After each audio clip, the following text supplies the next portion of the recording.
Well, happy Wednesday afternoon, North Georgia. Meteorologist Angel Wilson here with the weekly weather update. We've got a lot to talk about. Really not a lot going on this next week, but a lot that has happened here over this past week, really, especially with the tornadoes that we have had confirmed, and then also all the rain that we've had. And we do still have a little bit of active weather here as we head throughout this next week. We're going to talk about that, but again, a lot to talk about, so let's jump in right to it. Not a lot going on across the southeast at this moment. We do have some storms over into Louisiana and Texas. That's about it. Here in Georgia, though, you see that it's nice and quiet.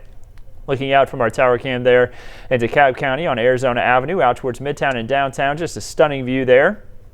And wherever you're looking out today, whether it's out at the airport, out towards Atlanta Motor Speedway, or maybe you're out towards the King and Queen Towers in Sandy Springs, Truist Park, you see a lot of blue sky overhead, just a few thin clouds overhead that are passing over, and that is about it. Satellite and radar shows that we have the quiet conditions here again across Georgia. Let's again look at what we have going on here towards southern portions of Alabama. You notice that they have a little bit of shower activity down there. Bit of a closer look shows that that's all kind of moving down towards the south and east. And then we also have a few more of those storms that are occurring over towards Louisiana, just past through the Alexandria region, moving closer towards really Natchez, Mississippi, maybe just a little bit south of Natchez, there along the Mississippi River, where they have a severe thunderstorm warning. That will be missing us, though. We are not expecting any storms for us, but that wasn't the case earlier on this week. Of course, Monday morning we had a tornado that's now been confirmed for Coweta County. Again, that was back Monday morning. That is not current. Again, you may be watching this at a later time, but this is 2:33 in the afternoon on Wednesday. But on Monday morning, we did have an EF1 that has now been confirmed by the National Weather Service, had wind speeds of 90 miles per hour and was on the ground for about 3.5 miles. So, pretty strong tornado there that had made its way through Coweta County. And that wasn't the only one confirmed within the 11 Alive viewing area. We also had one confirmed in Randolph County, Alabama. This one was an EF1 as well with 110 miles per hour. And we're still waiting on what that path length may have been. Now, whenever we have severe weather, we don't have any expected here over the next few days, but whenever we have severe weather, it's important to have the 11 Alive app. And I say that because not only do you get live looks at the radar, but also we can send alerts right to your phone. Let's say you were in Coweta County under that tornado warning earlier on this week. You would be able to get alerts right there to your phone, so you would know the tornado was heading in your direction. And it's also a great tool as well when we're talking about severe weather, because you get a look at the radar, you get the alert to your phone, and then when we are live doing weather updates, similar to the one that you're seeing right now, but let's say we were doing it for severe weather instead, if you lose power at your house, as long as you have a cell signal or Wi-Fi, whatever it may be, you can watch 11 Alive giving you updates, the meteorologists here, our team, right by clicking that bottom tab there that's on the on your phone. And I'll go ahead and bring it up here on the app. Right there, if you click that, whenever you, let's say, lose power and we have severe weather moving through, you can still watch live updates right there on your phone. So very useful tool again. Right now, as of 2:34 in the afternoon on Wednesday, it's 83 degrees, partly cloudy sky overhead, and you see those temperatures rising into the mid 80s as we head throughout this afternoon. So nothing too out of the normal for today. Definitely much quieter compared to what we had earlier on this week.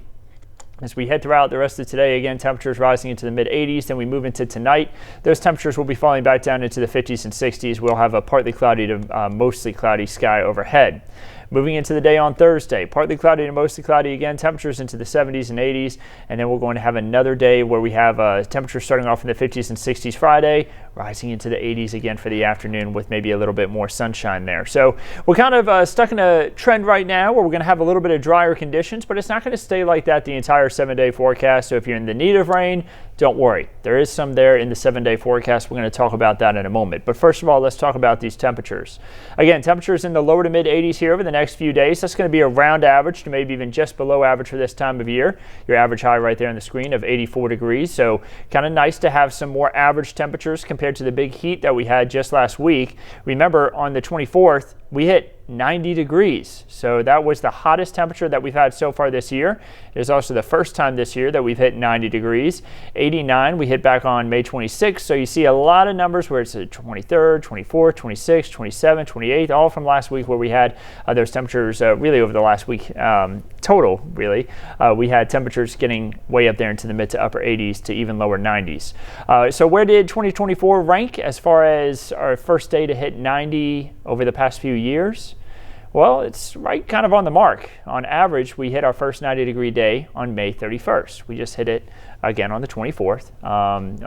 In 2023, we hit it on May 14th. In 2022, we hit it back on May 19th. So yeah, the earliest we ever hit it, April 23rd, we weren't anywhere close to that. So yeah, it's kind of average for us to be hitting 90 degrees around this time. Now let's talk about rainfall. We do have some isolated showers, maybe a few isolated storms possible too as we head from Sunday all the way into the early part of next week. Doesn't look like it's going to be a soaker by any means, but still the rain chances are going to be in there as we head into the end of the week. Into the end of the weekend and into early next week. Looking at the timeline here, notice that the timestamps there in the top right corner of your screen. This is Friday at 7 a.m. Notice that we're going to be a little bit drier. We're going to have a little bit more of an influence from high pressure over our region, but that high pressure is going to shift a little bit further down towards the southeast as we head throughout the end of the weekend and early next week. That's going to allow some rain chances to ramp up for us.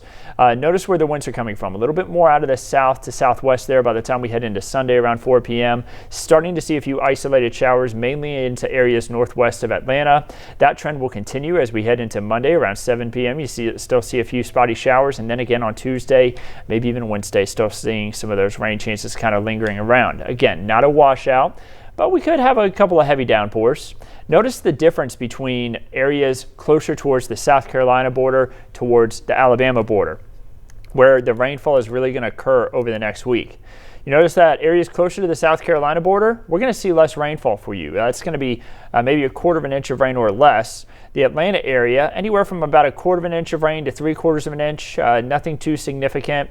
Then maybe when you get closer on towards the Alabama border, let's say you're right along it, maybe you get up to an inch of rain, maybe an inch and a quarter. So yeah, depending on where you're at will depend on how much rain you're going to see really throughout the next week. The higher totals closer towards the Alabama border, moderate amount of rainfall for the Atlanta region, and then much lower on those rain totals there when you get closer on towards the South Carolina border. Now, Atlanta's not hurting on rainfall right now too bad. Notice that we are now trending towards the near normal mark. We were trending pretty low for the month of May there for a bit.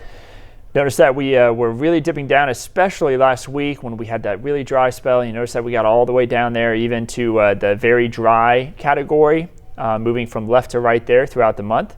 But then we picked up more than half of an inch there on the 25th. And then on the 27th, we had that big soaker there just a few days ago where we had more than an inch and a quarter of rain here in the Atlanta area. And you see that really bumped us up. So we're now nearly at 3 inches for the month of May. We are just a quarter of an inch, a little less than a quarter of an inch behind where we should be for the month. But we are not hurting for rainfall still when it comes to the year. Notice that we are more than 6 inches ahead on rain for the year. That is despite the fact that we did have a dry February, but you see how wet we were for March. We had nearly 8 inches of rain when typically we have less than 5 inches for March. And then April, we had 5 3/4 almost, when we typically just have less than 4 inches. So yeah, we've had some really wet months there, which has helped us push away the drought conditions. And then also you see there for this month, we are still a decent amount of the way behind, more than a half of an inch. Again, we have a few rain chances in there for the end of the weekend and early next week, but looking like we're probably going to finish up the month of May behind average on rainfall. But again, we still aren't hurting that bad for rain. After all, we don't have any abnormally dry conditions across our region, no moderate drought, no severe drought, nothing like that anywhere near us. Let's take a wider look across the southeast. Notice that there's really no moderate drought anywhere until you head into the far northeast Arkansas region and then into the Missouri Boot Heel, kind of right there near the St. Francis River, and then stretching further off to the west near Thayer, Missouri. They have that moderate drought, but that is about it. So the southeast doing pretty good as a whole. Still only a little dot of exceptional drought in the entire United States, which is honestly really impressive. That southeast portions of New Mexico still have, exceptional drought. The only a small portion of the United States having exceptional drought, which is really impressive. Hopefully, though, they can get a little bit more rain down there towards southern New Mexico. Not all at once. It's a very arid region, so they don't want a ton of rain at once because then it can cause flooding, but at least enough to help push back some of those drought conditions. Let's bring it back home. 7-day forecast here for right here in Georgia. You see that we have temperatures rising into the mid-80s for today. We have lower to mid-80s here really through a majority of this next week. On Sunday, you see that we'll have a 30% chance for a few showers. Monday and Tuesday, still a 30% chance for a few scattered showers and storms in there. And then we're going to have temperatures start to rise again as we head into the early part of next week, getting back into the mid-80s, maybe just above average there by the time we head into Tuesday. So this gives us an idea on what we can expect for the beginning of June, now that it's on the board for the 7-day. But what about as we head deeper into the month of June? We're now looking beyond the 7-day forecast, day 8 through day 14. Looks like around average temperatures to maybe even above average. You see around average there into far northwest Georgia when you get closer towards Dalton and maybe stretching into the Chattanooga region. But then the rest of us maybe just above average. That would be lower 90s, really upper 80s to lower 90s for this time of year would be above average.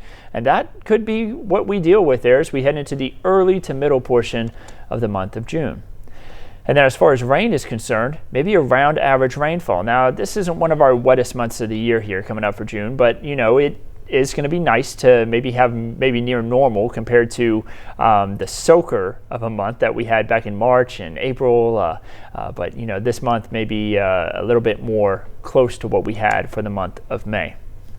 So that gives you an idea on what we can expect as we head kind of further into the month of June as it's starting to come up here just a couple of days away. But let's go ahead and also dive into hurricane season. You know, we've been talking about this here for the past couple of weeks, how it was coming. For the 2024 Atlantic hurricane season, NOAA came out with their forecast here back on May 23rd. You see that they have forecast 17 to 25 named storms. That is well above average. 8 to 13 of those storms may become hurricanes, which is also well above average, and then major hurricanes, maybe 4 to 7 of those, which is also, again, well above average, something we'll keep a close eye out for. The 2024 hurricane season begins on June 1st. The National Oceanic and Atmospheric Administration is citing very warm water in the Atlantic, which can fuel storm development and growth, and then development of La Nina, which limits wind shear in the Caribbean, especially on why they are forecasting a more active season ahead of us. The first name on the list would be Alberto. The last name would be William. Of course, if we end up using all those names, we go to a list of supplemental names, which starts off with Adria, I believe is the correct way to pronounce that. I may have to look that up to make sure I'm pronouncing it correctly. And then Braylon, you see there as the next name. But right now, there are no chances for tropical development out there in the Atlantic. Again, though, we'll continue to keep you updated on all that right here at 11 Alive. I'll bring back up the 7-day forecast so you can all get a look at it one more time. We'll, of course, continue to keep you updated right here. And for any updates in the meantime, make sure you turn on 11 Alive, the NBC affiliate here in Atlanta. You can also check on 11alive.com and download that 11 Alive app for your mobile device, as well as the 11 Alive Plus app for more long-form content like the video you're watching right now on Roku, Fire TV, and Apple TV devices.